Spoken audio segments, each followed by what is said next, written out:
Dear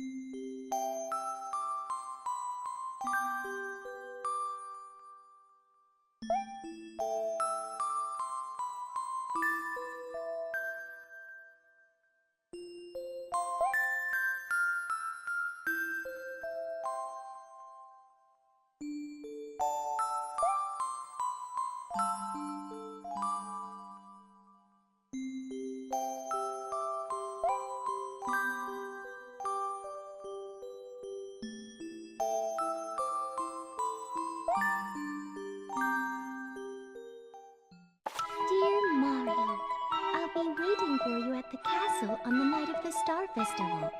There's something I'd like to give you. From Peach.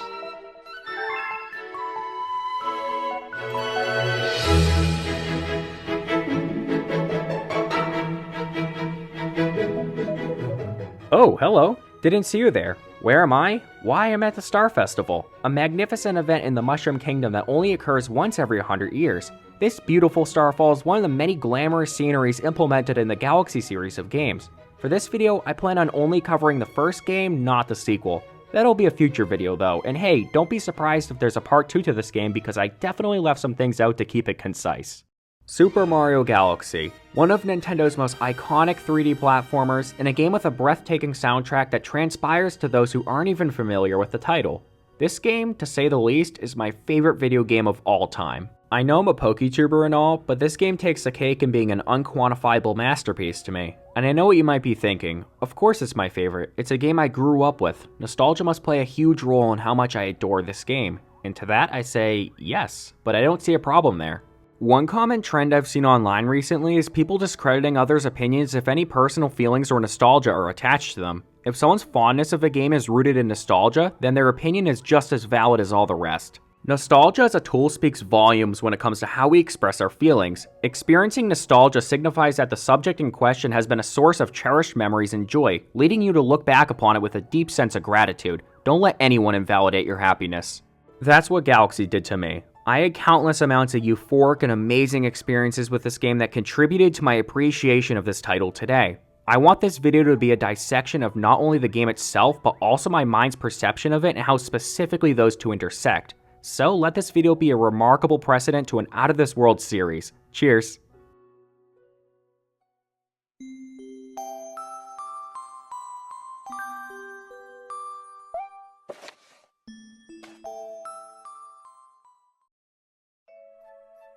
The hub of all of Super Mario Galaxy is a beautiful dwelling called the Comet Observatory. This is the home of Rosalina and her countless colorful crewmates, the Lumas. The Comet Observatory contains 6 very distinct but rather homely domes.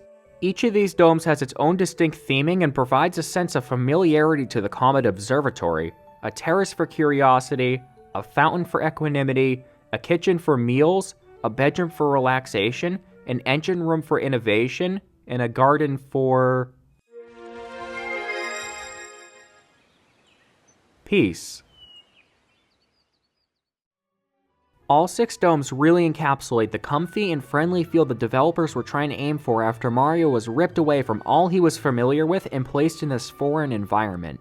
The Comet Observatory also reaches out to the player by providing them a soft, cozy, and familiar escape to the cosmos. Beyond acting as a hospitable home, the Comet Observatory acts as a medium between the many galaxies Mario can travel to, all being much different from the last. While the galaxies assigned to each dome appear to be miscellaneous, I'd like to examine a few galaxies, their stars, and how they fit within the context of the game. I'll keep this chronological. So the first galaxy I'd like to visit is the Gateway Galaxy. This is the very first galaxy you encounter, and it is quite the tutorial. To start, you are greeted with Galaxy's favorite challenge, chasing bunnies.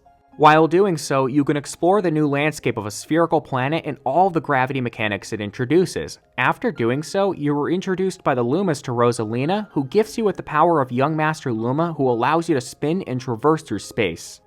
After the cutscene, you are greeted with the real Gateway Galaxy in the most magnificent way possible, as your crash landing from the launch star initiates the Enter the Galaxy theme. Throughout the galaxy, you are tasked with collecting star pieces, freeing Lumas from captivity, and last but not least, liberating the Grand Star, which we then learn is being exploited to power some strange machine. After stepping on all of the yellow tiles, they then glow green, and we know our job is finished once the Grand Star is released. Overall, Gateway Galaxy is a perfect introduction to the game's mechanics, having you traverse diversely shaped planets and slowly introducing you to the spin mechanic, whether it's to break shards or stun enemies. Gateway Galaxy also introduces Mario's main role to Rosalina in the Comet Observatory, which is helping the Lumas against Bowser and collecting power stars to bring back and charge the Comet Observatory. Next, we launch to the Good Egg Galaxy, which also starts off very cinematically. On the first planet, you are greeted by a small home, its yard, and what seems to be its Octumba guardians. Unfortunately, this house isn't of much significance until Luigi is unable to find his way off the roof. Good Egg Galaxy also introduces a lot more features to us, such as the Pulse Stars, the Hungry Lumas, 2 boss fights, and the infamous purple coins. This is the galaxy most memorable to majority of players, not because it's the first galaxy or because the game has you return there a couple times, but because Good Egg Galaxy is the perfect incorporation of amazing level design, outstanding visuals, and an unbelievable soundtrack all in one galaxy. Good Egg Galaxy holds some of Super Mario Galaxy's most notorious attributes. It has an unforgettable piece of music that has traversed its way to other games and areas of media. This music encapsulates a fresh feeling of adventure and acts as a guide as you navigate your way through each star. Every mission feels creative and distinct from one another, but all the while encapsulating the exquisite setting of Good Egg Galaxy in its own way. No wonder why Good Egg Galaxy was featured in the cover art of the game. Space Junk Galaxy. I'll admit, when I first played Galaxy, I wasn't the biggest fan of it, nor its sequel counterpart Cosmic Cove Galaxy, but after experiencing the game again with a new perspective other than just playing it, a once ordinary Galaxy to me became extraordinary. I now realize why so many people look back on it with such positivity.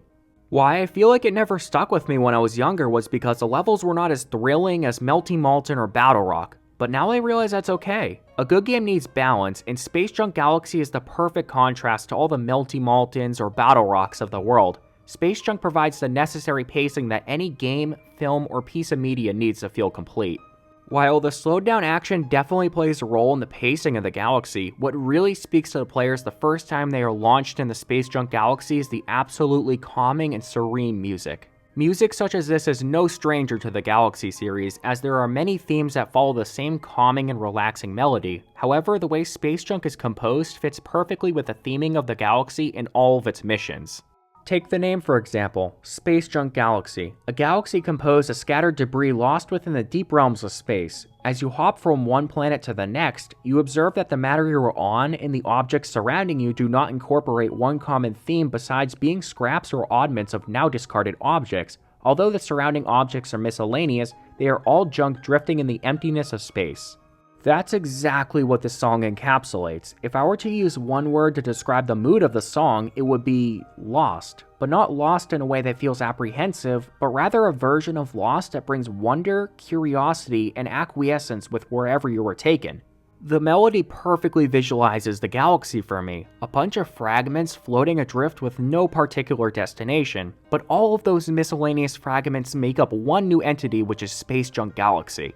I included Space Junk in the video because I thought it was a perfect representation of how much of an impact music has on a level. The theme fits so well here that even though the missions themselves are not as great, the track itself carries the galaxy into one of the game's greatest. Moving on to the next dome, the kitchen, one of the first galaxies you encounter is this lively tropical biome known as the Beach Bowl Galaxy. This galaxy is one of my favorites not only because of the funny shortcuts, but because of the setting, atmosphere, and yes again, the music.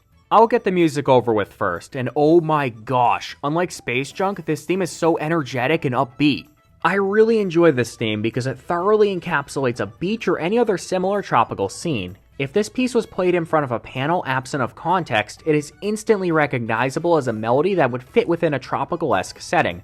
As obvious as that is, it is very important for themes to be simple in the way of comprehension because then it easily establishes the mood of the location in question. In this case, the song is fast-paced, upbeat, and lively, giving the impression that there's a lot of action going on at the Beach Bowl, and that couldn't be any closer to the truth. Looking at Beach Bowl Galaxy, we see palm trees swaying, water flowing, and penguins living their lives to the fullest. Activity isn't necessarily fast-paced, but rather condensed or busy, giving that faster illusion. Moving on to the level, I love the design approach they took with Beach Bowl. As per the name, the majority of the galaxy is compressed into one bowl in which all the penguins in ecology reside. I think this was a really good design approach as it utilizes my favorite technique when it comes to designing, which is less is more.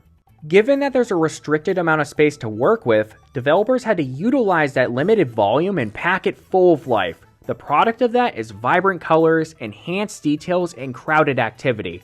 To the player's eyes, this gives the area more life as each and every crevice of the planet is accounted for with details. These stunning visuals account for why Beach Bowl Galaxy is one of the most memorable galaxies in the game. Beyond the marvelous visuals, the missions are very creative and distinct from one another despite them all being set within the main Beach Bowl planet. And to nobody's surprise, every mission has you venture underwater. As Mario dives deep into the depths of Beach Bowl, the music changes to fit a more underwater aesthetic. While the same theme is being played, it now possesses a more calming, soothing, and smooth demeanor, really encapsulating the feeling of swimming underwater as opposed to walking on land. Lastly, one mission I would like to discuss is the third star, the Secret Undersea Cavern. Upon returning to Beach Bowl Galaxy for the third time, the current buzz today among the penguins revolves around their quest to unveil the mysteries concealed behind a fractured wall on the ocean floor. Defying Coach's orders, you dive underwater and stumble upon a Koopa shell that you can steal from this little penguin. Utilizing it, you hurl the shell at the damaged portion of the wall, unveiling the concealed cavern that Mario and his penguin classmates have been searching for.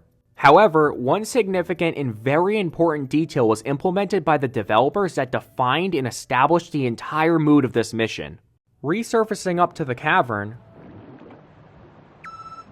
the music stops. All we can hear is Mario's echoed footsteps and the water droplets leaking from the ceiling. I absolutely adore this small touch the developers applied. While unnoticed by the majority of players who exit the cavern as fast as they do enter, if you stop for a second, if you just let Mario breathe, you can observe the elegance of this concealed cavern. The music comes to a stop and you can really understand the secrecy of this area. It is a cavern undiscovered until Mario breaks his way in. Not even music could infiltrate its way into the domain of the cavern. This little area is truly hidden. In the most stark contrast imaginable, upon launching out of the cavern, you touch down on a planet distinct and divergent from the rest of Beach Bowl. Instead of a calming and friendly atmosphere, the thwomps and toy boxes exist solely to crush things, and they make no exception for Mario.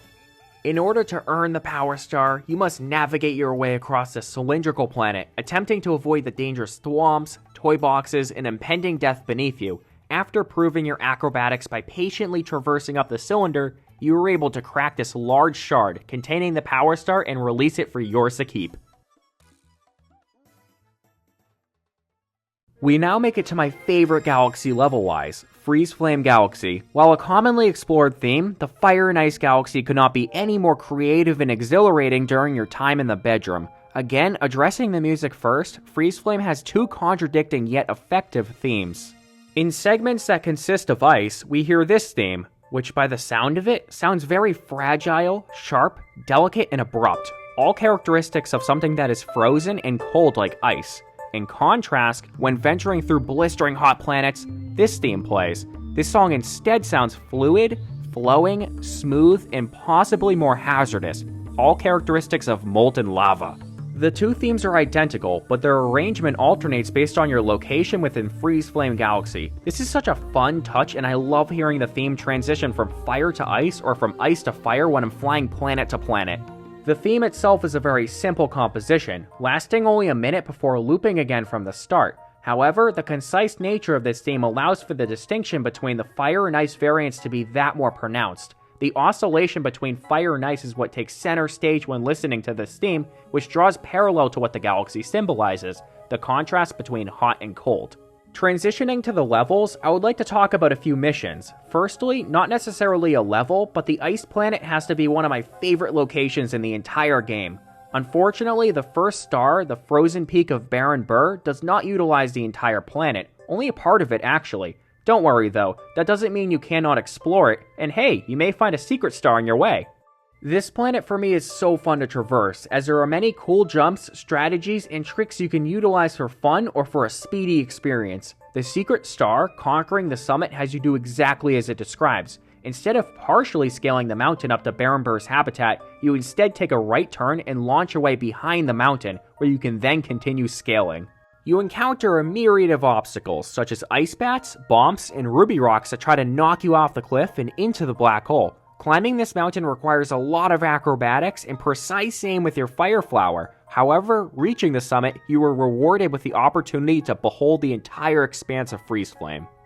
In a similar mission, Purple Coins on the Summit, you were tasked with collecting all 100 purple coins scattered throughout every nook and cranny of this planet. I've heard many Super Mario Galaxy fans on the internet loathe these type of levels, as they typically take so long to complete and are absent of any sort of exhilarating challenge. This is not my take on the Purple Coin missions, however, and I think Freeze Flame Galaxy will perfectly exemplify my argument. The developers of Super Mario Galaxy included the Purple Coin Comets as an opportunity for the player to explore the vast stretches of each planet within its respective galaxy, without the strain of a time limit. Galaxies such as Freeze Flame, Honey Hive, Melty Molten, or Deep Dark are so expansive and filled with detail. Their respective Purple Coin missions allow you to tour around that galaxy, looking in every area for those purple coins. Indirectly though, you are also exploring the galaxy, visiting places you would never normally check and really appreciating the little details added to each planet that make up the galaxy as a whole.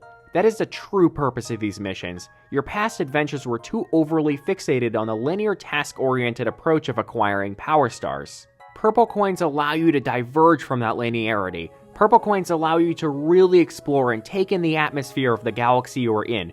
And lastly, purple coins allow you to have fun, play at any pace you want, and not have to worry about any time limit or factors that demand efficiency in acquiring a power star. Well, we now enter the engine room, which admittedly is my least favorite dome out of all 6 of them. I don't know, none of these galaxies really resonated with me, and don't even get me started on how much of a snoozer Seeslide Galaxy is. But of all 5 galaxies that encapsulate the engine room, I would like to talk about Toy Time Galaxy. I would like to touch on one principal topic that persists throughout each level in Toy Time Galaxy, and that topic is nostalgia. I'll quickly run through the first 3 stars of Toy Time Galaxy and see if you can spot the theme of nostalgia in each one. In the first star, you touch down on a small planet that consists of a toy train conducted by Captain Toad. You alight from that train and transfer yourself to a launch star. Descending upon the second planet, you meet the distressed native Gearmos who inform you of their kidnapped kin. This planet is populated by Mecha Bowsers, wind-up machines, and bright, colorful blocks, all making up one toy. Arriving on the third planet, you are introduced to one of the silliest and possibly the most infuriating power-ups in the entire franchise, the Spring Mushroom. Utilizing your new power-up, you spring your way up and down the planet, ascending above heights you would never normally reach by just jumping. Lastly, you work alongside your newly found powers to destroy this massive toy robot. Springing your way up the massive machine, you dodge various obstacles such as sentry beams, fire, magic Koopas, and bats for some reason. Once you approach its head, you do a massively satisfying ground pound to detonate the machine and free the Gearmos. The subsequent star, Mario Meets Mario, is more concise yet features one of the most memorable planets within this galaxy, the 2D Mario planet. After collecting all 5 star pieces on this puzzle of a planet, you are launched onto 2D Mario, tasked with collecting not 5 star pieces, but silver stars in order to materialize a power star. If not careful, this planet can prove to be quite challenging, as you have to navigate through disappearing and rotating platforms along with Mario's blistering hot overalls. But once you obtain all 5 silver stars, they then manifest into a power star and you are out of there as fast as you did arrive. The last main star shakes up the formula slightly. While starting off on the same planet, you end on a boss fight against Undergrunt Gunner. In between that, Mario is welcomed by many sweet treats that make up each planet he is on. Chocolate, ice cream, popsicles, and lollipops all act as platforms for Mario to climb and jump on. Your coily new friend, the Spring Mushroom, awaits your return and allows you to leap right over those supersized sweets and straight into the boss fight. Undergrunt Gunner is no one special. All you need to do is once again utilize the Spring Mushroom to hop right over his head and perform a ground pound 3 times to send him flying. Did you pick up the hints of nostalgia throughout each star? I mean, it was kind of in your face. This galaxy makes us feel like a kid again, having us venture within a child's bedroom through obstacles that are obviously toys. However, the objects surrounding Mario as well as the ones that act as platforms are all items that are reminiscent of childhood. Do you recall when you were a kid, and I mean really young, when you were immersed in a world of colorful building blocks, fascinating toy robots, and captivated by anything that contained sugar? This is the essence that Toy Time Galaxy aims to recreate for you as an adult, now gradually distancing yourself from those nostalgic times. Beyond the missions themselves, listen to the theme. This is a rendition of the most classic and widely recognized video game theme out there, the Super Mario Bros. Theme. But instead of the many remasters that sound adventurous, this recreation sounds silly, playful, lighthearted, and even to a degree, plastic, like the song was constructed artificially, much like the toys that compose this galaxy. Lastly, look at the skybox. This galaxy is all literally set in a child's room. Do you guys remember walking on these foam tiles, or having the possibility to model your room in a way that best encapsulates your childhood aspirations? That's where Toy Time Galaxy is trying to bring you back. Nothing in this galaxy represents liabilities, mundaneness, or even reality. Rather, all of it is imagination, proportional exaggerations, fantasy, and yes again, nostalgia. Turning a complete 180, instead of a galaxy that feels comforting, welcoming, and maybe even sheltering, the Garden Dome throws us into the real world, and that world is Melty Molten Galaxy. There's a couple words you can use to describe the essence of this galaxy. Challenging, hazardous, red, and oh yeah, hot. Now, this isn't your typical lava level. This is the epitome of a lava level. A fun fact about Melty Molten that I never figured out until playing around on NoClip is the entire galaxy and all of its missions aside from a few stray planets take place on this one enormous magma sphere. But just look at this galaxy. Do you see anything blue around here? We have volcanoes erupting, geysers gushing, lava flowing, and little cinders having the time of their lives. The setting of this galaxy just screams danger, and not only is it risky to traverse, it's also a lot of fun. Melty Molten Galaxy contains arguably the toughest level in the game, the hardest boss fight in the game, and a challenging rendition of our favorite gimmick, the Star Ball. And what is a challenging level without its intense music? And by gosh, they nailed it with this one. Just take a listen to how this theme plays out perfectly to Mario shooting out of an erupting volcano.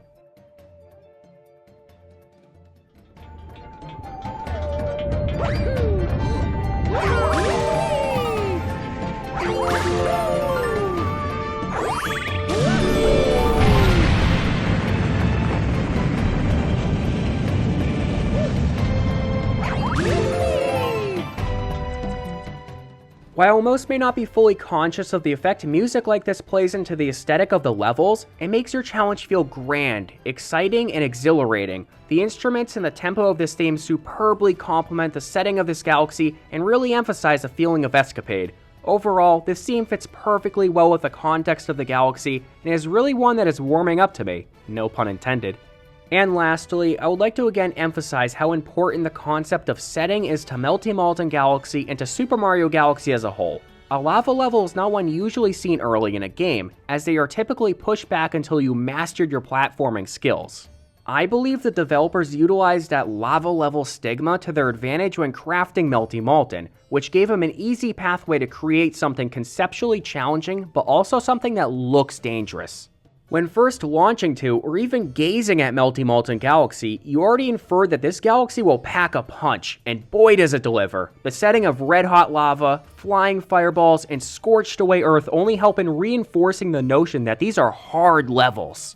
That is the impact setting has on a level. If the challenging nature of this galaxy remained constant, yet the setting of it was instead, say, a flowery garden, you only end up confusing the player, and you lose their immersion that stems from connecting a realistic, dangerous entity, in this case lava, with challenge, difficulty, or danger. All in all, the concept of setting is a very important aspect for game developers to take into account when looking to establish the mood and feel of a level.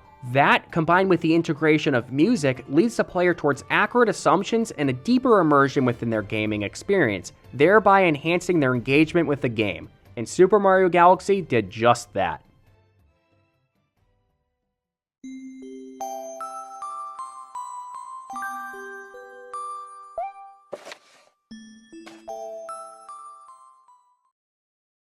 Don't worry, not every chapter will be as long as that, but right now, I want to dive a little deeper than I did before to how the various cinematic scenes throughout the game contribute to and elevate the tone the game is trying to convey.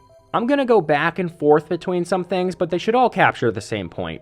First, I'm going to start broad and discuss the launch star. The launch star is something that is present in almost every mission Mario involves himself in. It is the means of transportation between planet to planet, and we can even observe some Lumas transforming into launch stars to assist Mario on his journey.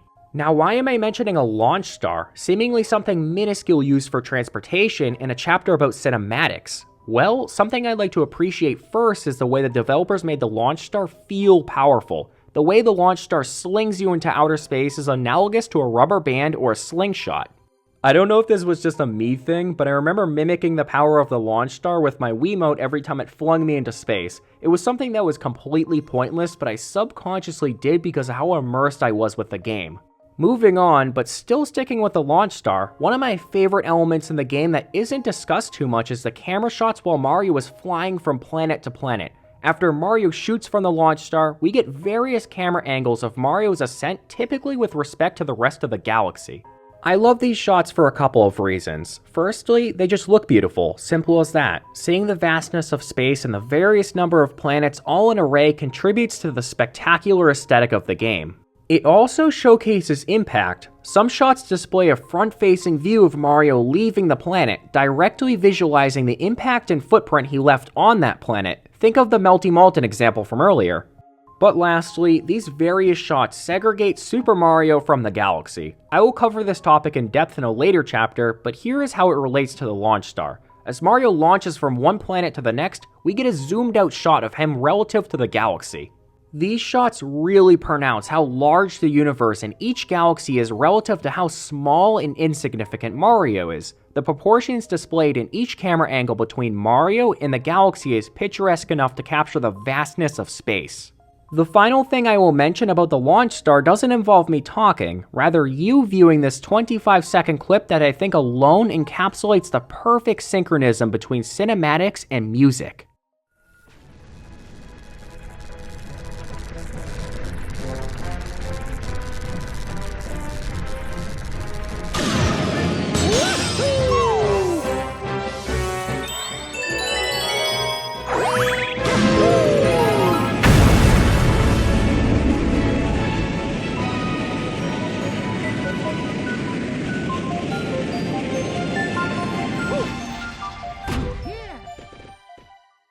For the next bit, let's examine a few scenes from the game. I'll save you the experience of viewing them all in their entirety on your own, however to keep it comprehensible, let's go over some of the game's very powerful movies in order. You were first introduced to the Super Mario Galaxy series by a letter from Princess Peach, encouraging Mario to visit her castle to observe a once-in-a-century phenomenon known as the Star Festival. This is a very uplifting start to the game, as we notice an array of colors, toads dancing, and a shower of starbits painting the landscape of Peach's castle. We as a player are greeted with a feeling of rejoice and celebration, but concurrently a feeling of consternation as we are aware that this is a Mario game, and something terrible is about to happen. And boy did they visualize the terrible.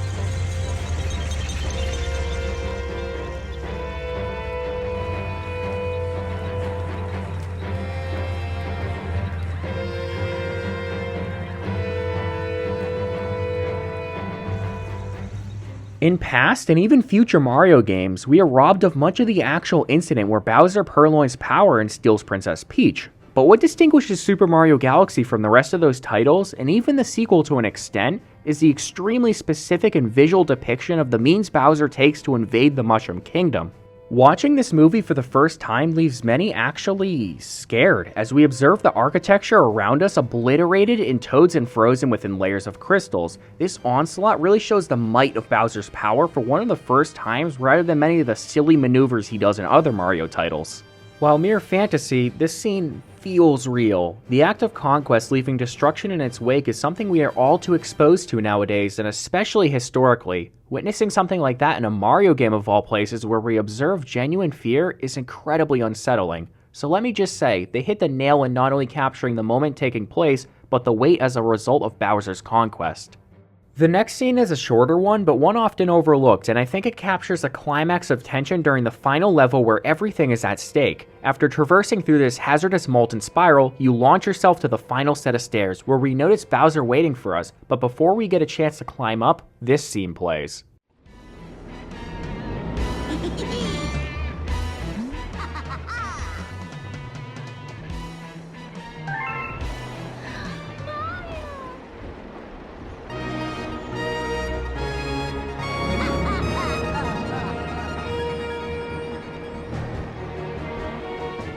Instead of Bowser, his son, Bowser Jr., is here to greet us, and after his monologue, we get a remarkable shot showing the face-off between Mario and Bowser. What makes this perfect is the Galaxy Reactor theme starts from the beginning, really depicting the intensity of the situation. But I think the most powerful element of this encounter is Bowser's inaction. Throughout the initial scene where Bowser Jr. confronts Mario, to when he shoots at him from his airship as he's making his way up, Bowser is motionless, just waiting for you. This is how you depict a villain. Confident, classy, and contained. He is not going to charge at you, but rather Bowser's waiting for you to come to him, which is a move that really exerts not only confidence, but assurance that he is at his strongest and ready to effortlessly win. One last thing about this scene is it touches again on the theme of setting. Upon selecting the mission of this galaxy, we are informed that this is the center of the universe and this fight will decide its fate. So the area we encounter Bowser in is right at the core. This is shown as the camera zooms out during their final encounter. I think this is such an impactful shot as the zoom out puts the entire battle in perspective, really establishing the amplitude of their fight. The setting being at the center of the universe shows that as small as Mario and Bowser are compared to the scale of the universe, their sole fight will establish the fate of it and redefine the universe based on the outcome, and that's exactly what happens. After the fateful battle and Mario is victorious, we are presented with numerous cutscenes that wrap up the story and finish the lore with respect to the result of the battle. One small clip I want to examine in detail is this one. Take a watch.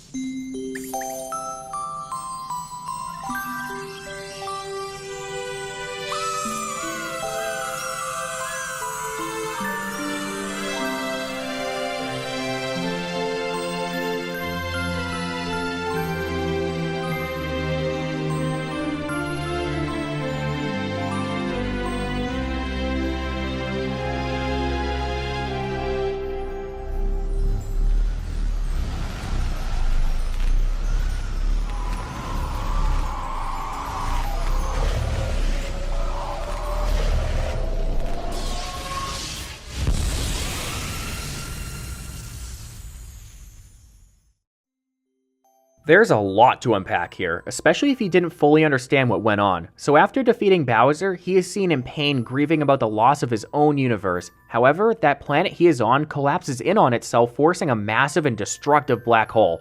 This is where it all starts. Lumas from all around are seen sacrificing themselves to destroy the black hole in order to save the universe. And that includes our very own young Master Luma. They collectively intervene to stop it, which causes the entire black hole to collapse, giving rise to a space-time singularity that initiates a universe-resetting explosion. Now that you are all more familiar with the context of the situation, the Lumas die. This is one of the more tougher scenes in the game as it takes on the topic of loss or separation.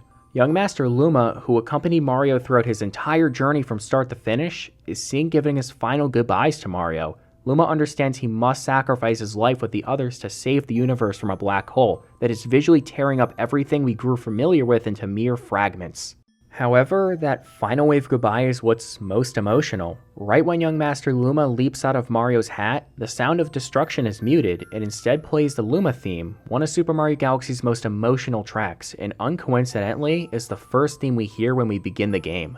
This motif embodies not just innocence, exemplified by Mario reaching for Luma's hand to take him back, but also sorrow, as Luma understands that parting with Mario and sacrificing his life was the inevitable and dutiful choice.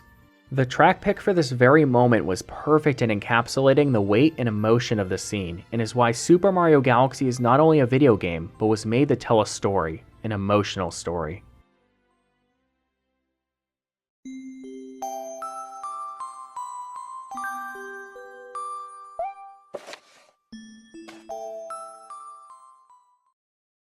The brand new setting of space that was introduced in the Super Mario Galaxy series is one that is foreign to Mario titles that preceded it. Given that fact, the developers had to present the setting of space in not only a visual sense, but an audio sense. This will be a short chapter, as I want to explore many of the sound effects they use that I either personally liked or have some sort of significance to the game as a whole.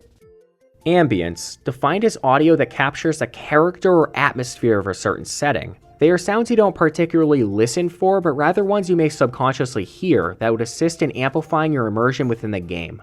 In the creation of Super Mario Galaxy, the game developers explored various approaches to effectively capture the essence of outer space. This involved incorporating a range of sound elements, including futuristic sci-fi tones and sounds that convey both emptiness and expansiveness.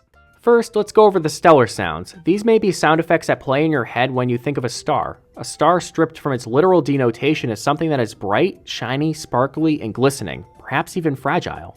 There are two variants of stars we know of in Super Mario Galaxy, Starbits and Power Stars, and each of them have their own distinct sound effects which follow the theme I described above. Here, take a listen to the sound of falling starbits.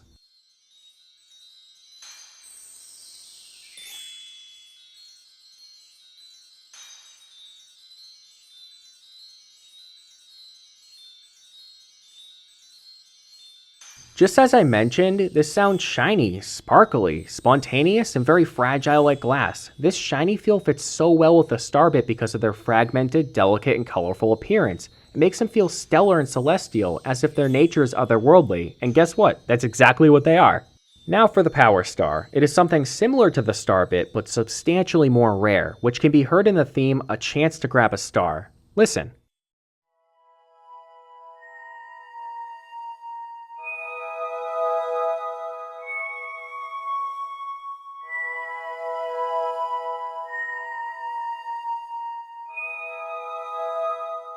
Now this is where the Power Star theme diverges from the one for Starbits. The high-pitched consistency of the theme makes the item sound special and rare like a diamond, but not only that, relaxing. This theme plays after Mario completes the mission and is presented with the Power Star. Everything is done, all enemies are defeated, and all obstacles are traversed. This theme acts as an incense, filling the surrounding area with a feeling of relaxation and accomplishment now that everything is completed. Next, I would like to talk about something polar opposite. Let's talk about the black hole for a little bit. They're scattered everywhere, but not only are they scary to fall into, they're also terrifying to listen to.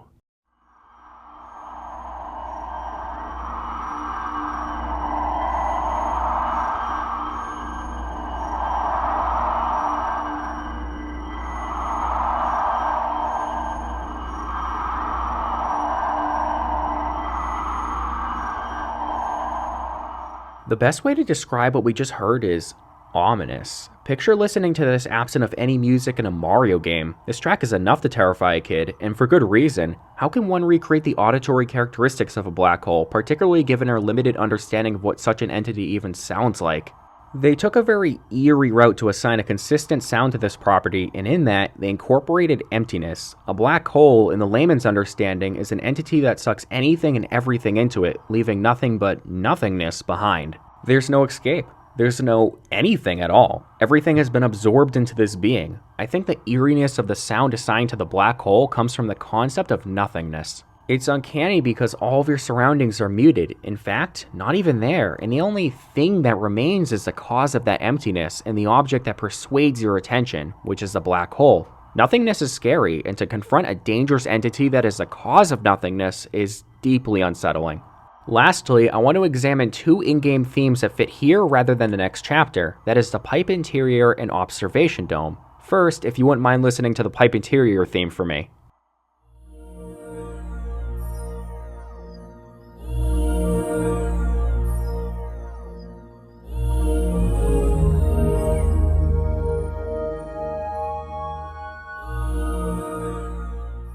Now, quick for context, the level designers place the interior location of any planet way far away from the rest of the galaxy so the player cannot see it, but obviously can still warp to it. Oddly enough, this theme indirectly describes exactly that. This theme is present in any interior location within the game, regardless of what music is playing. Because of that, whenever we hear this theme, we get a feeling of isolation, independence, and relaxation. This theme most encapsulates a sense of distance and foreignness, which contributes to how one would feel lost. Similarly, the second ambient theme is more relaxing, but falls under the same theme. Not exactly the unfamiliar feeling of foreignness, but when entering one of the observation domes, we are presented with this very fitting theme.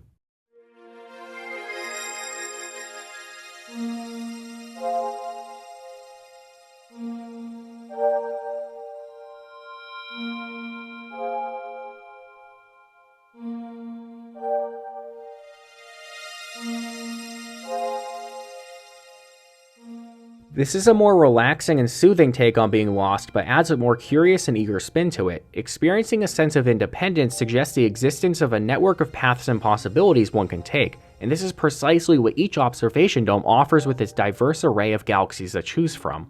There is no linear route, rather this theme allows you to feel adrift and float towards whatever option you please, which is where much of the relaxation mood stems from.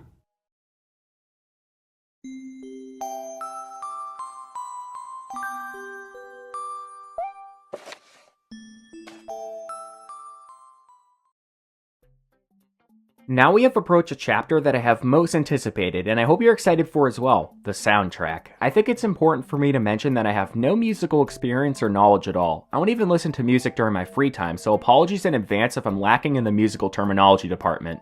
Further, I believe my limited understanding of specific musical instruments and terminology has certain advantages, as it allows me to form the most authentic impression of the theme. This approach also enables me to really fixate on how the music sounds rather than why the music sounds that way.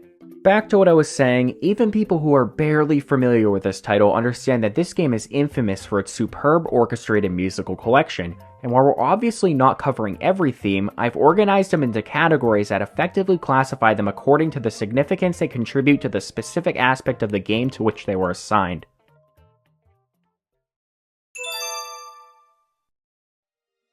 Do you want to know why Battle Rock Galaxy is my favorite area in the game?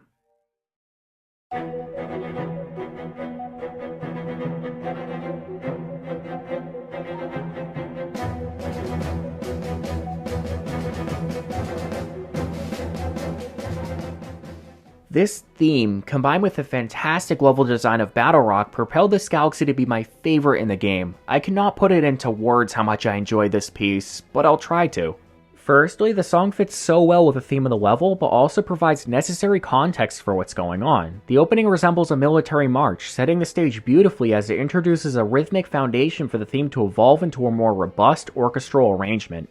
However, the same beat is present throughout the entire theme, and it's the backbone of it as well. It goes without a doubt that it is extremely catchy, as even when the beat is less pronounced within the song, you can still find yourself following along with it. This theme is also intentionally tied with another song, which I'll touch on in just a second.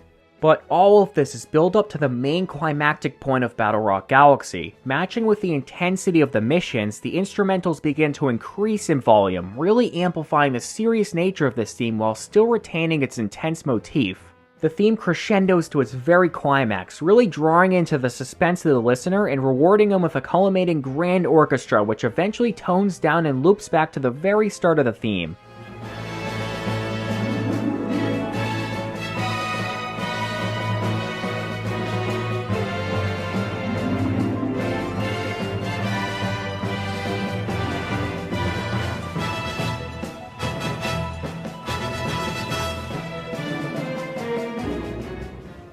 Like I mentioned, Battle Rock Galaxy has ties to a second, more simpler theme that merges hand in hand with it. That theme is space fantasy, and let's see if you notice it.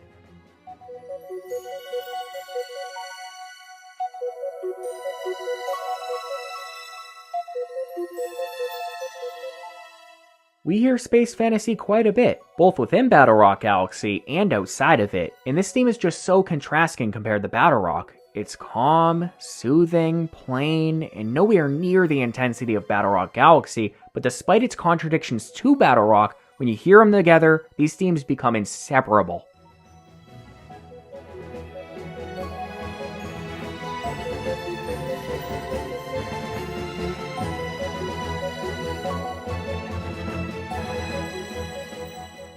This is such a masterpiece. No biases here, and to listen to them transition from one to another mid-mission is always something I look forward to every time I launch back to Battle Rock.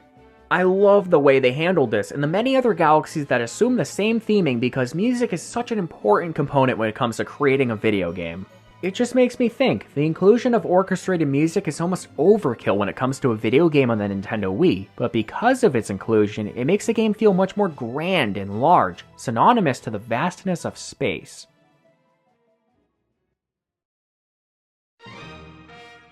Super Mario Galaxy. Hey, question for the casual audience out there. What is that one theme that comes to your mind when you think of Super Mario Galaxy? Like, if you had to pick one of the most notorious themes that encapsulate the entire game, what would it be?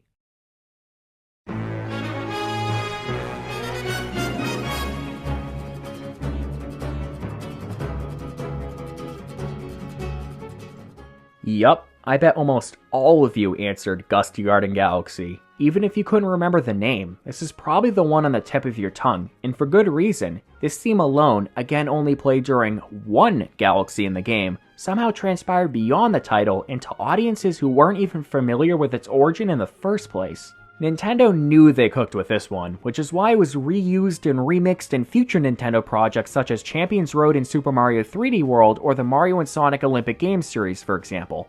The main melody most memorable to all of us has been integrated into many other musical pieces both present and not present in the Galaxy series. The Purple Coin theme from Galaxy and Cloud Top Cruise from Mario Kart 8 integrates the same melody during each of their respective climactic points. For a theme this magnificent, I firmly believe you all deserve a professional interpretation and analysis into Gusty Garden Galaxy and how it was so skillfully constructed note by note. That is why I recommend watching Gusty Garden Galaxy's Perfect Melody by 8-Bit Music Theory. It is literally the perfect video for really understanding the composition behind one of Nintendo's most notorious pieces. You can find his video linked in the description below. What I aim to analyze in this section is the significance of Gusty Garden Galaxy as a whole, because I'd rather do that than deliver a half-ass analysis on its composition due to my lack of musical knowledge. Gusty Garden deserves more than that, so for such a meaningful theme to many, my goal is to best articulate my thoughts and impressions of this piece in the most effective manner possible. So here we go! Battle Rock is still better, by the way. Let's get this out of the way first. Gusty Garden Galaxy is mid. The levels, not the music, god no. Aside from the breathtaking theme that carries the entire galaxy as a whole, did any of the levels in Gusty Garden Galaxy really stick out to you or strike you as memorable? Maybe you remember Major Burrows or that cool shortcut I showed off at the beginning of the video, but in comparison to other galaxies, the missions in Gusty Garden were just average. That's why it's so weird. Out of all areas in the game, this is a galaxy that possesses the finest track in Super Mario Galaxy. Its musical greatness just doesn't fit the galaxy for me, or any other in fact. It just sounds like a theme that, no disrespect to the game, does not belong in a video game, but rather in the history books. Entering upon Gusty Garden, I feel overwhelmed by its orchestral eminence, but not in a way that distracts me from the mission, rather in a way that accelerates my progress and fills me with a sense of motivation and empowerment. And I think that is the exact reason why this theme transpired beyond Super Mario Galaxy. Not only is it a mastercraft of musical excellence, it is a piece that really relates and communicates with the listener in an inspiring manner. Much like other historical compositions, this theme is so applicable to a wide audience due to its soothing and relaxing demeanor. It can play in the background such as during gameplay, take forefront if listened to independently, or a mix of both by acting as a tool to assist in clearing one's mind for a genuine presence in the moment. Not much music checks all three categories, which is why this theme is so significant in Nintendo's history. It's a composition that transcends specific contexts and can be enjoyed in any setting, which is why I previously mentioned that it doesn't align with the galaxy itself. Gusty Garden doesn't really sound like it fits the essence of a garden. Or maybe it does. Perhaps it's best complemented with a grand adventure, or a relaxing siesta, or the main theme of the game.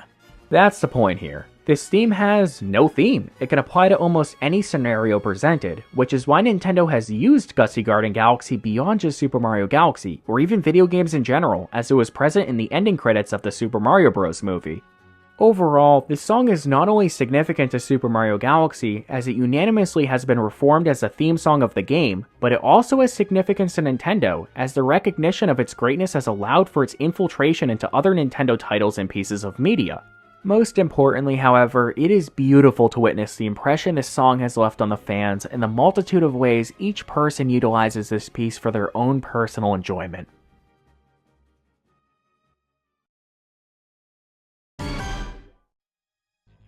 These next two themes I would like to talk about fall into what I would like to call the stored potential category. These are two contrasting themes, but both in their own way summarize the feeling of suspense and apprehension, as well as the hunch that something bad could happen. I'm sure you're familiar with our first theme.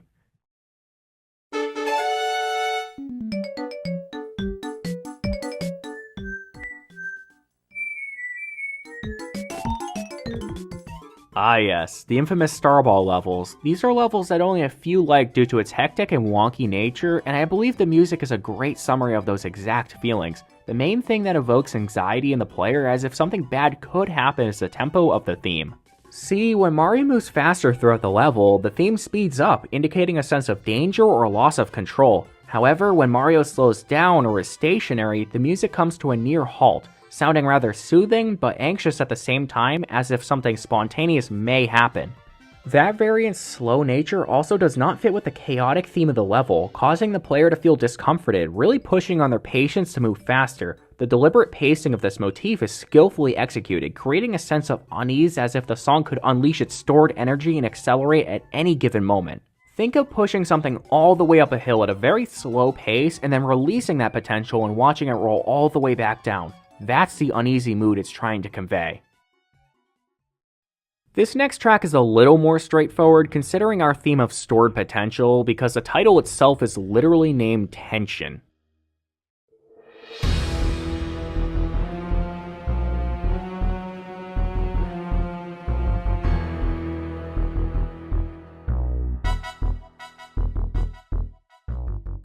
This is a song that typically plays right before you're about to fight Bowser Jr., for example in Bowser Jr.'s robot reactor. This doesn't need much of an analysis, as you may be already picturing imagery that will well complement this theme. To put it in its simplest degree, something bad is about to happen, not yet, but soon.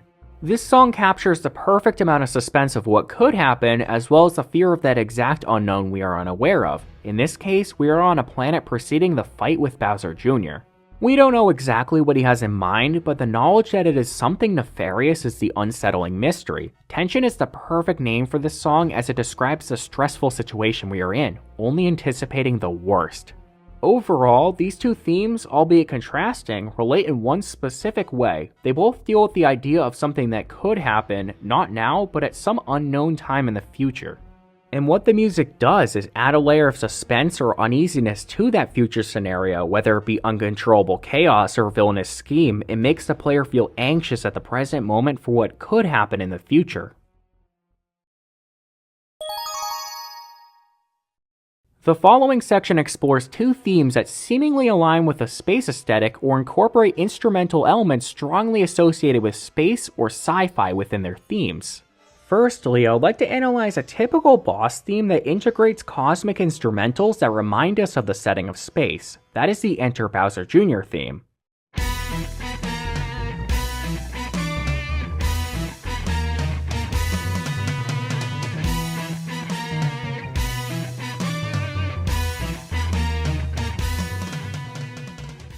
Let me preface this take by saying this is a badass theme. A little known fact about me is that Bowser Jr. is my favorite Nintendo character. I don't know why, I've always really liked him since I was a kid, so to have him treated with such an amazing and catchy theme is very satisfying.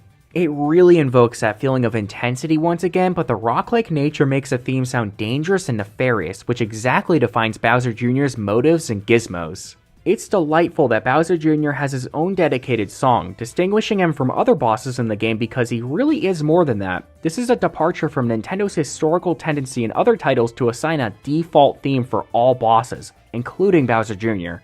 As much as he is Bowser's son, he has his own personality and interactions with Mario, many creative boss fights, and a troublemaking and bratty attitude to him that distinguishes him from his father. And because of that, I always appreciate the games that give Bowser Jr. the spotlight and independence he deserves, and in this case, it's with a really fun theme.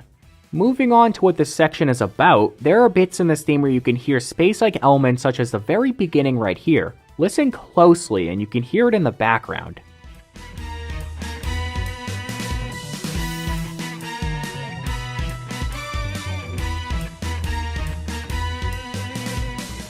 Another galactically pronounced moment within the theme is more forefront and is present here.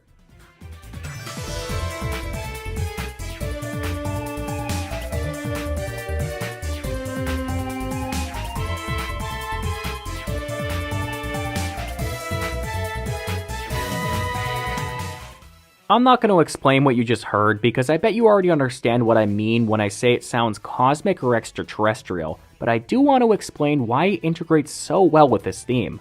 Much like the following theme, the Celestial Incorporation not only is a quirky spin to a banger of a theme, but it also exists to remind us that we are still lost in the cosmos. As much as Mario and yourself are invested in the moment, the context of the boss fight always seeps into the juncture. In that context is space. Space is what surrounds Mario and Bowser Jr. and is also the central theming of your adventure and even the game. So even though there is a boss fight at the present moment, it cannot be forgotten why you're doing all of this in the first place. The second theme here is one of the more memorable and popular themes among fans, despite its lack of presence in the game itself. It also has a very celestial spin. Any guesses?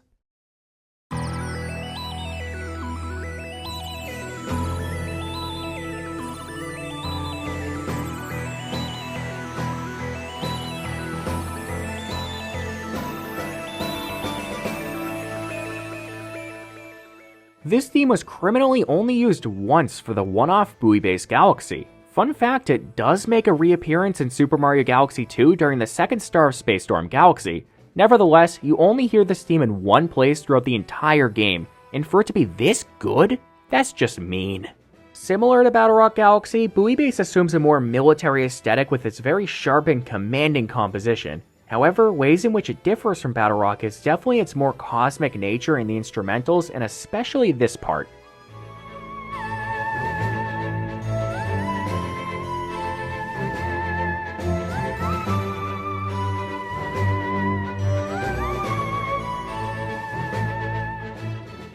As one Guillermo described at the beginning of Buoy Base Galaxy, this is a floating fortress in the middle of space, assumingly used for battle. The integration of the celestial-sounding instrumentals only remind us of the lonely nature of this war fortress that seemingly is discarded.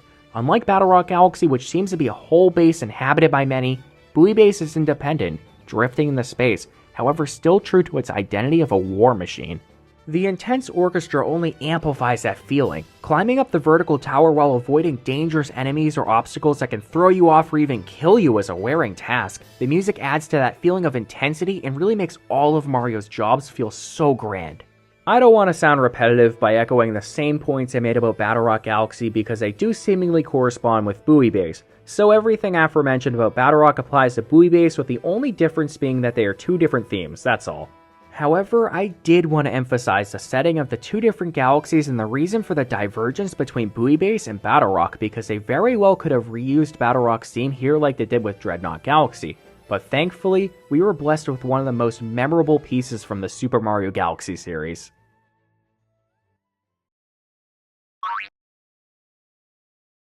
For the next few categories, I will only discuss a singular song in an attempt not to sound repetitive because they are simple prompts that don't require many examples. But I want to talk about a theme that nobody really cares about or even remembers, in fact, and that's kind of the point of it. Here, take a listen and see what I'm getting at.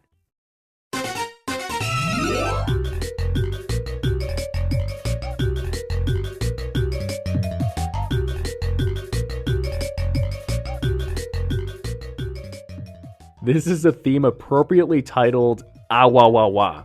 You may recognize this piece when battling Super Mario Galaxy staples such as Undergrunt Gunner, Baron Burr, and Undergrunt Gunner again. So bosses that are pretty insignificant and almost appear as mere obstacles rather than challengers, especially in Deep Dark Galaxy. Along with their simple and trouble-free fights, the music itself has a way of conveying that these guys really aren't anyone serious. The Ah Wah Wah Wah theme, which is the last time you're hearing me say that mouthful, is a piece that is short, repetitive, and something that just sounds goofy. There's no intense or suspenseful instrumentals, it's not something that fires you up and immerses you in the moment, rather it's a short, silly track that is telling you that there is minimal danger and only a slight hurdle to leap over. Music like this is actually important for the game. Like I mentioned, not every track has to be some orchestrated masterpiece because that would take away from the severity and significance those orchestrated pieces apply to their respective setting. Instead, the contrast between a theme like Gusty Garden and one like this only further emphasizes the relaxed and casual nature of the moment. Overall, it's important to have songs such as this, as it is a subconscious way to communicate to the player about the setting and challenge they are facing. It is telling the player that these bosses such as Undergrunt Gunner or Baron Burr are not ones that should invoke fear, but rather should be treated as an obstacle or silly inconvenience.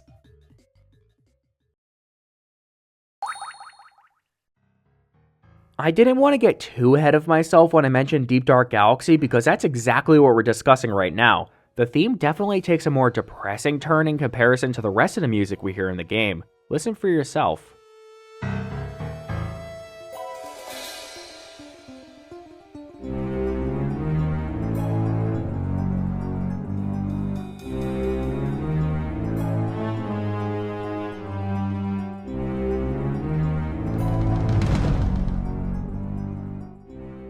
Let's just say the pitch of this theme is quite low, and the tempo is quite slow. If you'd ask me what theme from Super Mario Galaxy best establishes the mood of a setting, this would be among my top answers, hence why it is in this category. But what mood is it trying to establish? Well, let's take a look at Deep Dark Galaxy.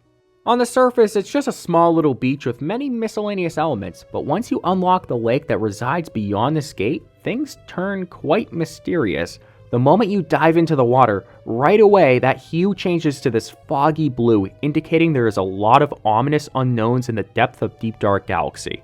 But this isn't Chapter 1, we're not here to discuss the planet. Let's shift our focus back to this theme, and immediately you get this feeling of sorrow and worry. The deliberate and gradual pacing of this theme, particularly in its initial moments featuring prolonged pauses devoid of any sound, turns an ordinary looking lake into something unsettling. It instills a sense of apprehension on the player, having them really fear what unknowns lie deep beneath just the mere surface of this galaxy. A water form such as a lake is a common and familiar scenery for us, meaning it has been interpreted in various different ways, both positive and uplifting, or negative and ominous. However, the best method for media developers to steer our interpretation towards the mood they are trying to set with their respective setting is by music or audio as a whole, and they hit it out of the park with this theme. It almost conveys a sense of sadness and a way of using the deep and dark nature of this galaxy as a metaphor to invoke a feeling of despair among the player. This is a very sad theme, and the words that describe the setting of this galaxy, such as deep and dark, or even cold and empty, are synonymously figures of speech that describe a state of sorrow. So as much as there is a surface level interpretation of this particular song and its assigned galaxy, there is a far greater and heavier message hidden deep within the darkness of this galaxy.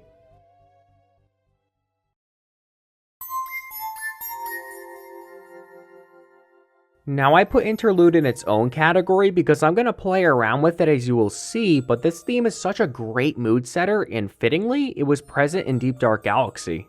This theme sounds so calming and ethereal, as its delicate chimes almost sound otherworldly to us. That's why this theme is so strange. It's so simple, yet not. It lasts slightly more than 15 seconds before repeating once more, however its essence doesn't assume that compressed, finite nature.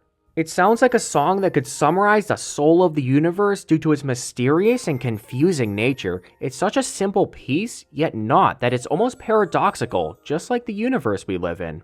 Interlude doesn't sound like anything defined, it sounds undefined, and I think that's what contributes to the mysterious mood it establishes. This theme sounds like it would play inside a vacuum chamber, void of any outside context, and I believe that's what makes the theme so strange. Whenever I hear interlude play, I can't help but think why it's playing, as we hear it in various different scenarios throughout the game. To me, it makes me feel astray, directionless, and maybe even off course. I feel isolated from something, but I don't know what that something is, which makes it all the more unsettling. I feel like this theme is just confusing. Purposely confusing. But I didn't stop there when studying interlude because its simple and repetitive beat got me thinking. Much like space fantasy is to battle rock, can interlude's beat merge with another song from the game and fit well together? The answer is, I think so. I had to either speed up or slow down the song, but here it is integrated with Deep Dark.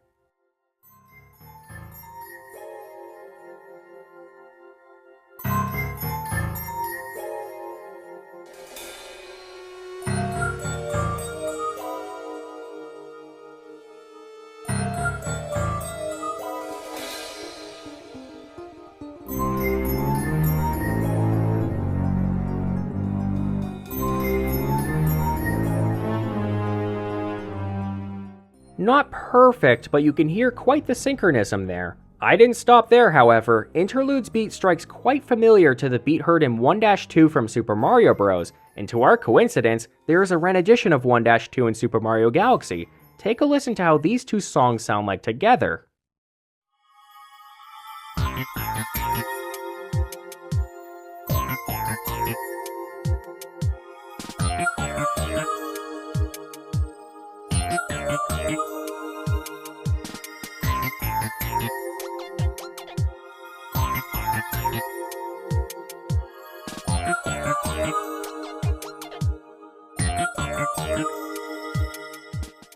And last but not least, I had to squish it in with my favorite theme, Battle Rock, and to my surprise, it sounded very good. I obviously removed Space Fantasy so it wouldn't sound too cluttered, but Sped Up Interlude provides a decent substitute for Space Fantasy within Battle Rock. Check this out.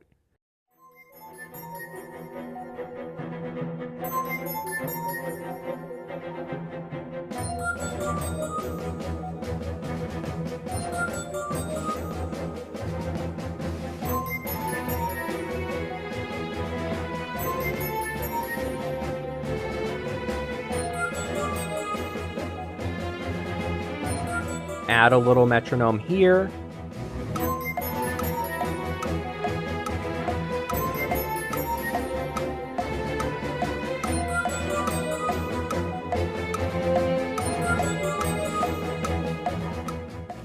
I don't know, maybe I'm the only one hearing this or thinks that it actually sounds good. I'm just trying to cook with Interlude, that's all.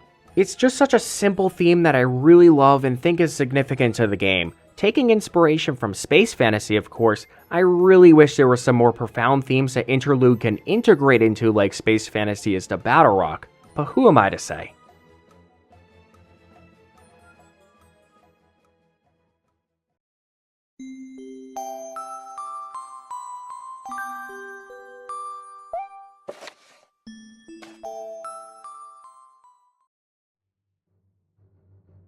Now, I'm gonna go over one thing here, just a short scene. Firstly, I mentioned in Chapter 2 that I would specify in detail one specific scene that truly separates Mario from the surrounding outer space. Not only is this scene significantly impactful, but it is also my favorite scene in the entire game, and you'll see why. Let's backtrack to the beginning of the game, when Bowser first abducts Peach's castle, and along with that, the princess. A helpless Mario tries anything he can do to stop the chaos from continuing, but is met by Kamek, Bowser's loyal Magic Koopa, who casts a spell directed at Mario and launches him off the walkway and floating into outer space. So we thought. That's not the scene I want to talk about, as it is pretty linear and straightforward. What we will be discussing, though, is a short scene that plays once Mario awakes on a small, unknown planet, and one that is of utmost significance to the game as a whole. Please take a look.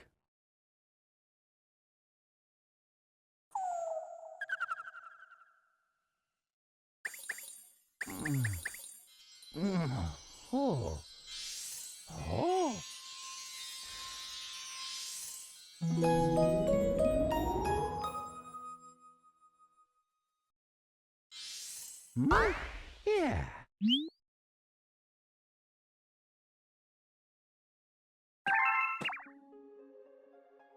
That's it. Nothing else happens afterwards other than you, the player, gaining the ability to start the game. And somehow, that short 5-second zoom out is the most significant movie in the entire game.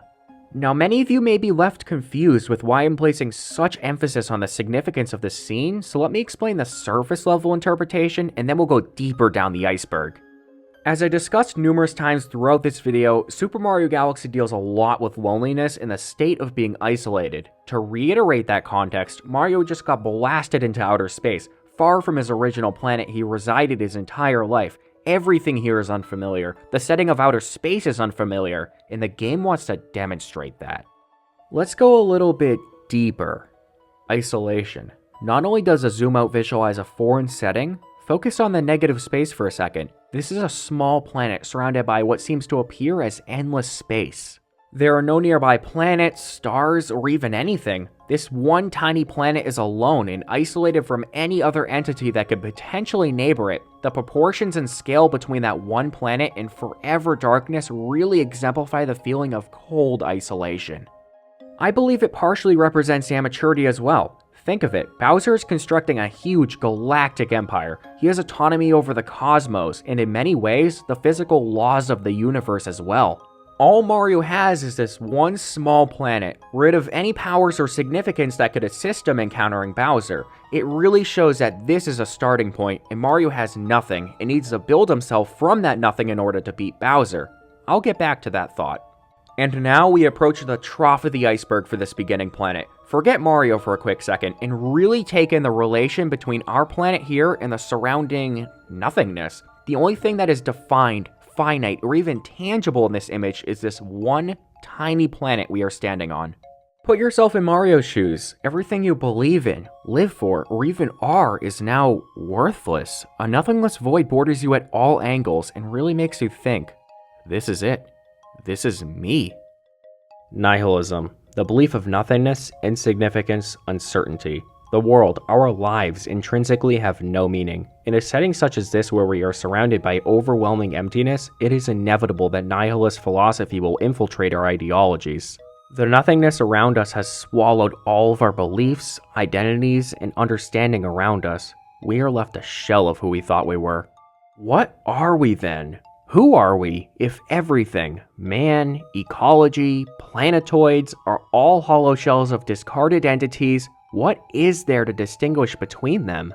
Leveling, a social process that flattens all individuality and uniqueness from man until it is entirely extinct. Every aspect of the human endeavor is completely eradicated, and we are subsequently all mushed together as uniform beings, void of any individual meaning, purpose, or significance. Now, I can't bring up existentialism, and in particular, leveling, without proper credit to Dutch philosopher Søren Kierkegaard, its father who coined that term. I'll preface what I'm getting at with a quote from his essay, The Present Age. Leveling at its maximum is like the stillness of death, where one can hear one's own heartbeat, a stillness like death into which nothing can penetrate, in which everything sinks. Powerless. One person can head a rebellion, but one person cannot head this leveling process, for that would make him a leader, and he would avoid being leveled. Each individual can in his little circle participate in this leveling, but it is an abstract process, and leveling is abstraction conquering individuality.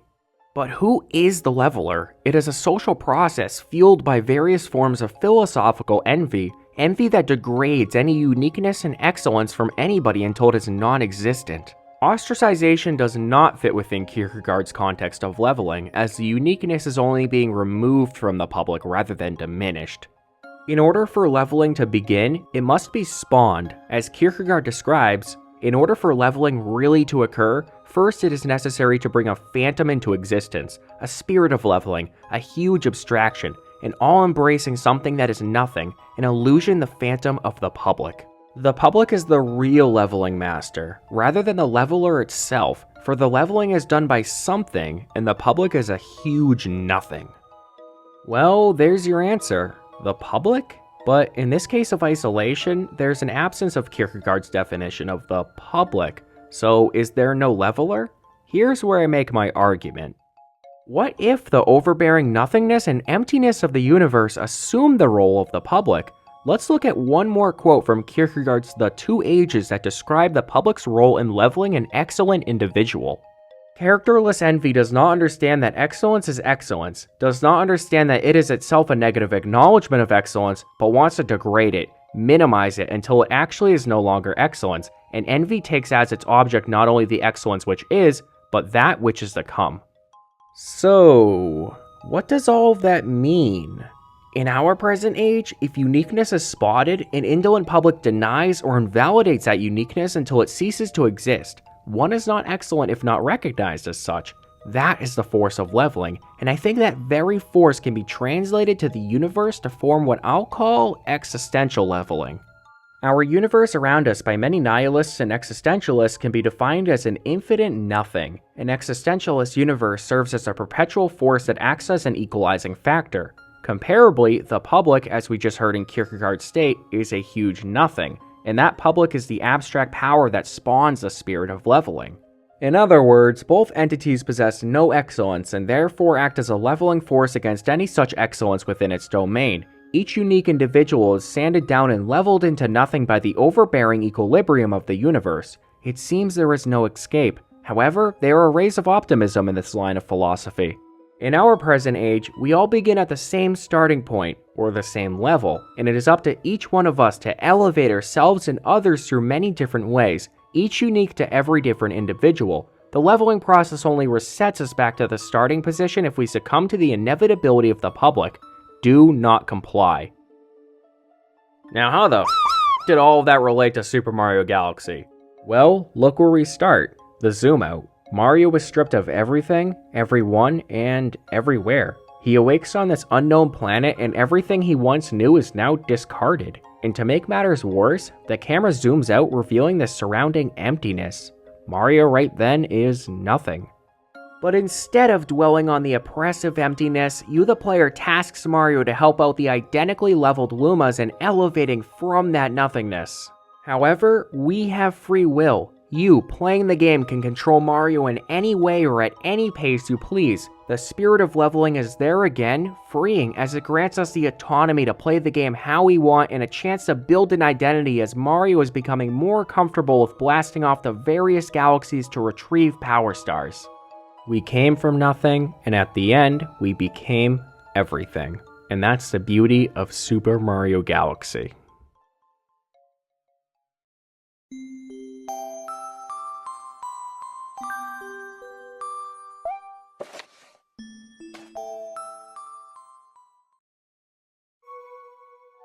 Video games, in particular Mario games, aren't recognized for their lore or storytelling elements. However, Super Mario Galaxy is a refreshing exception. I'm glad the character that Rosalina's story adds to the game is being widely recognized now as a great contributor to Galaxy's excellence. It's not every day that we are gifted with explicit and accessible lore in a Mario game, and I like how they handled it. It almost acts as an exhale for the game, a way for you to pace yourself. You aren't rewarded for your time in the library with a Power Star or any new unlockable areas, rather with new information and context as to who Rosalina is and the origin behind her and the Lumas. What I want to do in this chapter is summarize each part of Rosalina's story for you piece by piece to refresh you on its context, and then we'll talk more of its significance.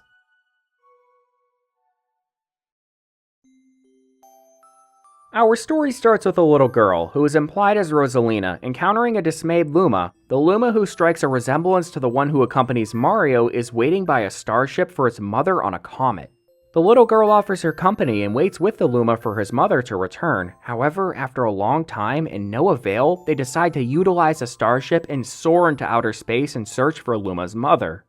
Next, the little girl and the Luma share a precious bonding moment in search for the Celestial Mother. As the hunt drags on and nothing other than asteroids are in sight, the little girl begins to run out of basic necessities such as food and water. However, the Luma cheers up the girl by assuring her they only need starbits to be quenched. The two join for a laugh and they both collectively gather starbits from the ship using a butterfly net the girl brought. The starbits taste like honey. In the following chapter, the girl awakes to what is first believed to be the morning sun. She rubs her eyes and realizes that it is instead a turquoise comet nearby. Both in unison agree to sail towards that comet and in no time land their ship on it. The comet is made of ice, however, there is no sign of Luma's mother. Brightening the mood, Luma mentions he has a knack for finding starbits, as many were present around the comet. They decide to reside on the comet for a while as it provides a source of food and water. One night, the girl has a dream, a vision of her mother, not facing her, but rather retreating. The girl's mother assures her she will always be watching over her regardless of the circumstance. The girl woefully embraces her mother, but then wakes up in tears. She exclaims to the Luma she'll never see her mother ever again. Luma then shares similar sorrow about his mother and they both jointly weep. In the days following, they encounter numerous comets, none of which have Luma's mother. Luma loses hope, and the girl assures Luma she will always take care of him. In the next chapter, Luma and the little girl begin settling in together. They find materials within each comet they use to build a new home. A kitchen, library, bedroom, fountain, and a gate. The settlement is finally complete, but in retrospect, it looks pretty big for just the two of them. It seems to be missing something. It is missing family. In Chapter 6, while the girl is sipping tea, she notices a tiny planet within view. Unlike previous entities they visited, this planet has life. It is another Luma. However, the new Luma and the one that accompanies the girl are at a stalemate, staring each other down and not knowing what to make of the situation. Eventually, the new Luma breaks the silence and chants, "My mama," to the girl, and the two spin around her chanting that over and over again. The girl bursts out into laughter, humoring their little dance. However, at surprise to the little girl, dozens of other Lumas pop out of that same planet, all cheering the same phrase as the first two did. "My mama, my mama." Overwhelmed by all of the new Lumas, the girl laughs even harder, wondering how she'll handle all of these new friends. She gives each and every one of them names and begins to move them all into the new house. These first 6 chapters were quite beautiful, a wholesome story about hope, friendship, and promises. Rosalina and Luma stick by each other, bonding more and more as the days go on, and building a life together in unity of one shared characteristic, their mother. The story has its disheartening moments, but none that are not then consoled with a feeling of optimism and companionship. This story thus far is a tale that feels comforting to listen to, something that provides us with a sense of warmth and joy. But then, Super Mario Galaxy gives us this.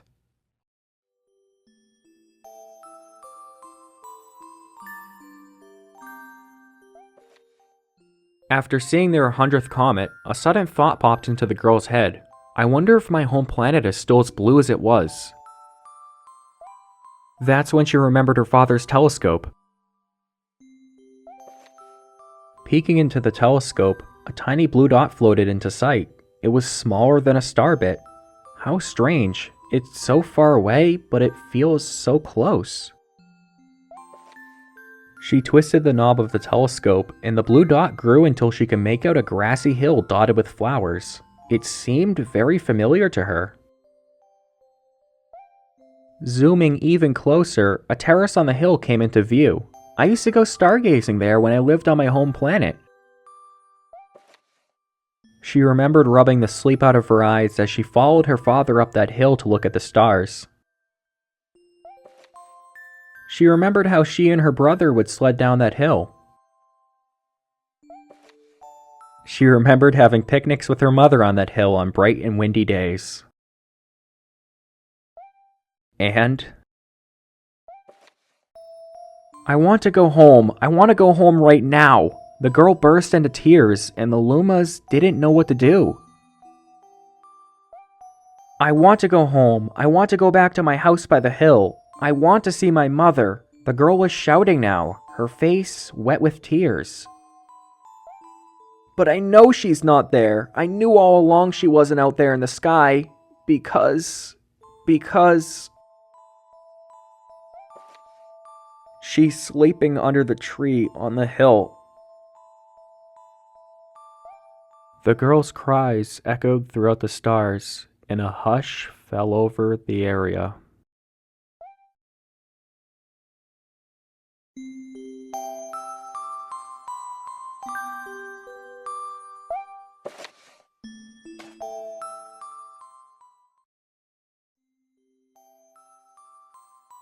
Death. Something all too common in our fallen world, but none too familiar in the Mario universe. I mean, sure, there are instances of Mario falling into lava or being sucked into a black hole, but in typical video game fashion, he always respawns at the last checkpoint. This instance of death somehow transpires beyond that. This one is permanent. Throughout the story, we are keyed in on the fact that Rosalina's mother is no longer alive. I mean, a little girl was without her mother the entire story, and in one chapter, woke up from a dream in tears saying, "I'm crying because I'll never see my mother ever again." So even before Chapter 7, we can assume that Rosalina's mother is no longer with us. But even going in with that knowledge, that one line, "She's sleeping under the tree on the hill," still hits with the heaviest blow to the heart. Just something about how it was delivered and the pure innocence emanating from the whole situation really adds to the emotional weight of Chapter 7, despite us already foreseeing what was about to be said. That's good storytelling. Better than what I can do. Let's get into the music for a little bit. The two themes that are present throughout the entire story are one called Luma and another named Sad Girl. Luma is what you're hearing right now, and it isn't something I deem sad, rather a song that represents innocence. It's another theme that is of a simple composition, however, the notes here are very soft, almost analogous to something you'd hear in a lullaby. Why I mention innocence is because this theme feels like something played to symbolize a child or the early stages of life. The soft and slow demeanor of this song is very representative of the little girl and Luma's adventure. They both take on the role of children in search of their mothers and then slowly begin to build a life together. That beginning is what the song is really meant to emphasize. The beginning, original, and innocent stages of anything.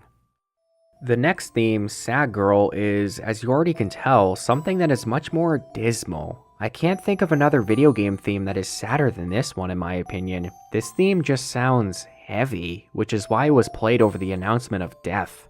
You might have also noticed a brief pause in the music within the story during the transition from Luma to this particular theme. That pause in the story right before Sad Girl plays is something really important that completely sets the stage for the emotional weight Sad Girl will convey. Contrary to Innocence, this theme is analogous to death. The notes fade away in volume only to reappear loud again. It really symbolizes how something or someone withers away but still permanently and repeatedly reappears in your memory. The loud notes after the fade away only command our attention once again to sadness and grief. Nothing sharp, only soft instrumentals played to ensure simplicity and candor. For anyone out there suffering from something similar to this, just know, I love you, God loves you, we're with you.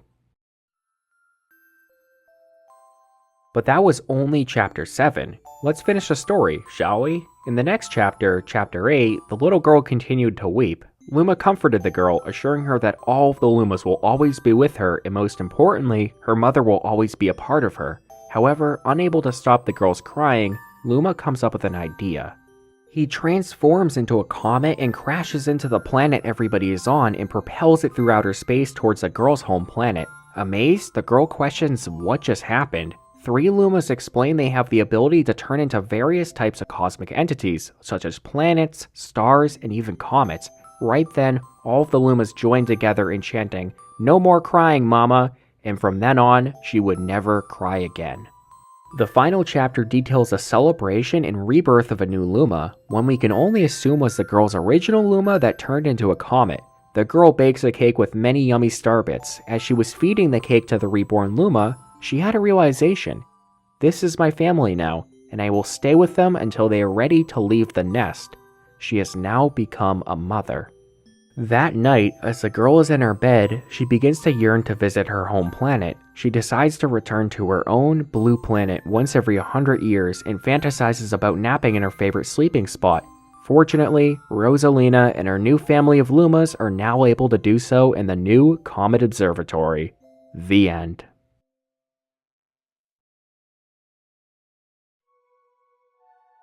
What an uplifting and cheerful end to the story. I feel like this story as a whole comments on the normality of sadness and how a tragedy can be translated into something of beauty. Not only does this story provide us with more insight on Rosalina, if that was the case, we'd only need the last chapter, but I feel like this story carries a greater and simpler message.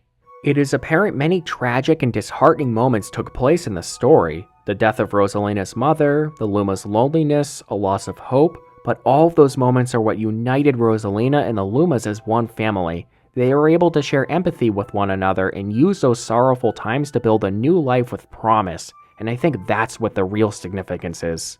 Rosalina and the Lumas' lives were filled with inconsistencies, but now together, they are able to create a stable life together, and one that will last an eternity. And that beauty, that message is something you do not see in video games, and what makes Super Mario Galaxy a masterpiece.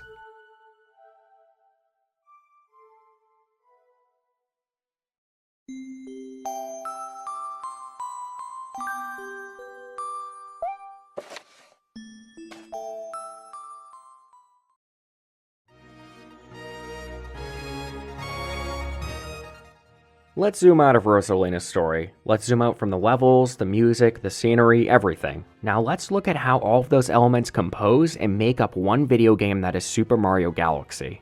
I'm not going to beat around the bush. What makes Super Mario Galaxy so excellent is its variety. Every aspect of the game I've mentioned thus far is so superb, and it's truly surreal that this is all part of a single game.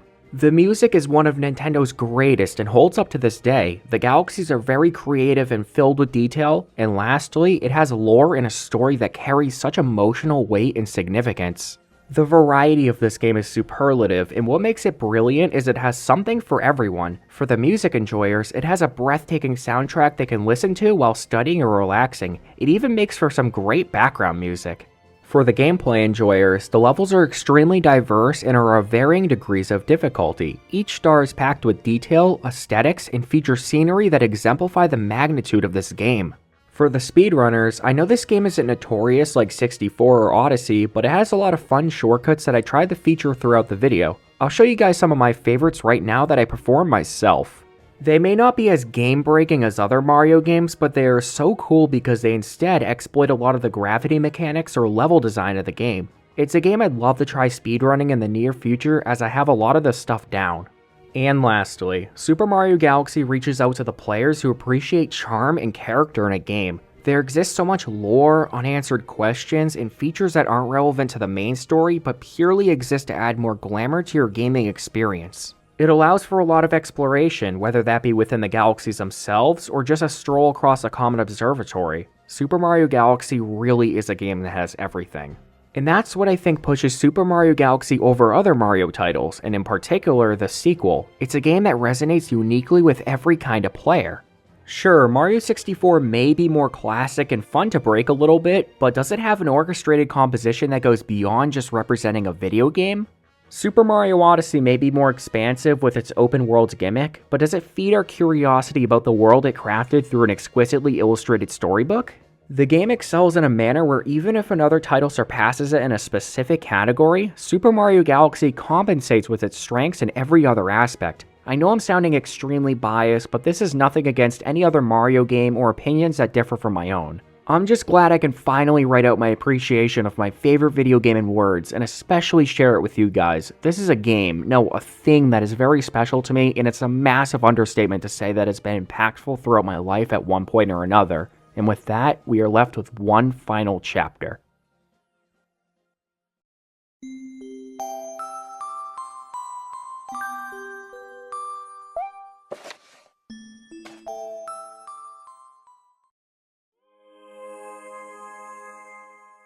Wow, we're at the end here. I first want to say, despite the length, there is a lot more I have to say about this game, and I feel like every chapter could have been its own respective video if I felt so inclined. There's just so much to talk about concerning this game, and I probably will do just that, but more specified next time rather than jumping from place to place.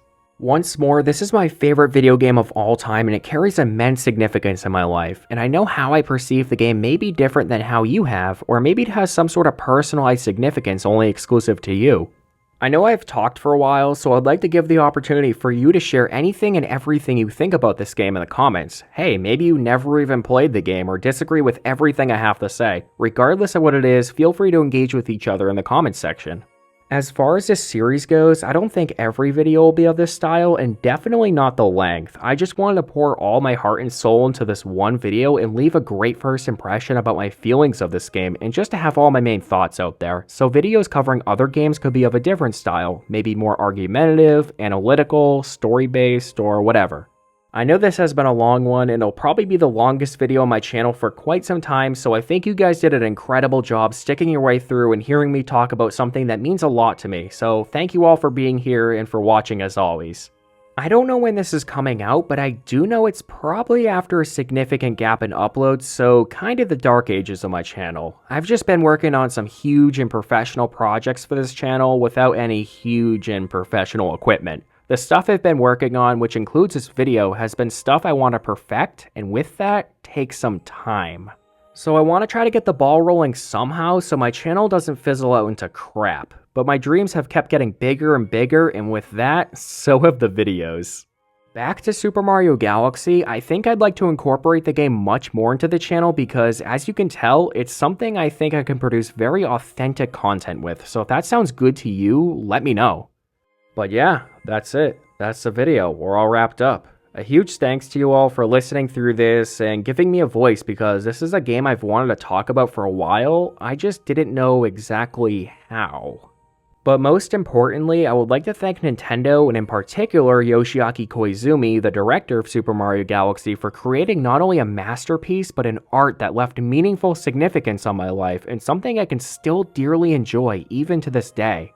This game has left positive impressions on millions of lives, and I'm sure it has helped many through some tough times, and at the end of the day, that's what truly is important.